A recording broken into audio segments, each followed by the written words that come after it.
Selamat pagi, salam mendoan menyatu dalam doa dan renungan dari Katedral Kristus Raja Purwokerto, Senin 13 Juli 2026, bersama saya, Frater Theodulus Dimas Saputra.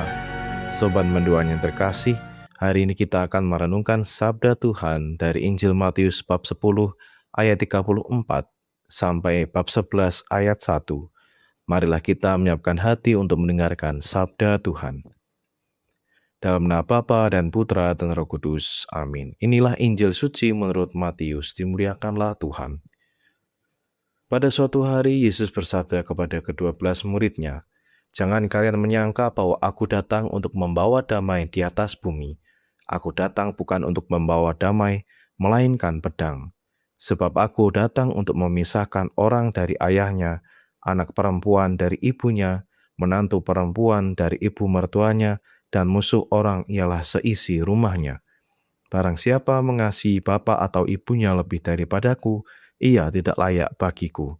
Dan barang siapa mengasihi putranya atau putrinya lebih daripadaku, ia tidak layak bagiku. Barang siapa tidak memikul salibnya dan mengikuti aku, ia tidak layak bagiku. Barang siapa mempertahankan nyawanya, ia akan kehilangan nyawanya. Dan barang siapa kehilangan nyawanya demi aku, ia akan memperoleh kembali. Barang siapa menyambut kalian, ia menyambut aku, dan barang siapa menyambut aku, ia menyambut dia yang mengutus aku.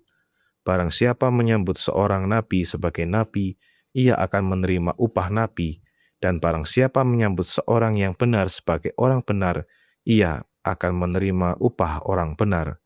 Dan barang siapa memberi air sejuk secangkir saja kepada salah seorang yang kecil ini, karena ia muridku, aku berkata kepadamu, sungguh ia takkan kehilangan upahnya."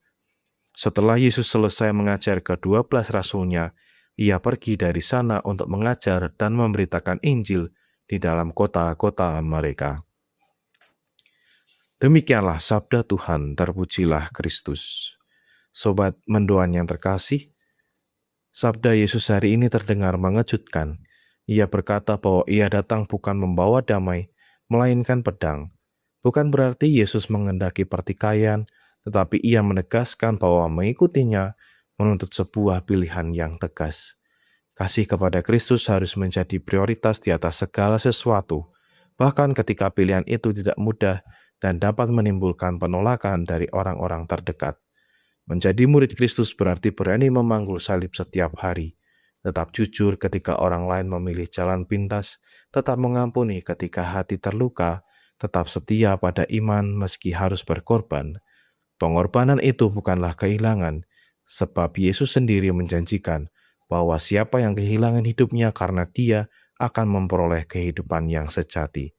Hari ini kita diajak untuk bertanya kepada diri kita sendiri, apakah Kristus sungguh menjadi yang utama dalam hidupku? Atau aku masih lebih memilih kenyamanan atau kepentinganku sendiri? Ketika Kristus menjadi pusat hidup kita, kita akan menemukan damai yang sejati, meskipun jalan yang ditempuh tidak selalu mudah. Marilah kita berdoa. Ya Bapa, ajarilah kami untuk mengasihi-Mu di atas segala-galanya. Berilah kami keberanian untuk tetap setia kepadamu, sekalipun harus menghadapi tantangan, penolakan, dan pengorbanan. Semoga kami mampu memanggul salib kami setiap hari dan menjadi saksi kasih-Mu melalui perkataan maupun perbuatan kami. Dengan pengantaran Kristus, Tuhan dan Juru Selamat kami. Amin. Semoga kita semua, keluarga kita, dan perjalanan hidup kita hari ini senantiasa dalam naungan berkat Allah yang Maha Kuasa, dalam nama Bapa dan Putra dan Roh Kudus. Amin. Selamat pagi, selamat beraktivitas, Tuhan memberkati. Salam mendoa.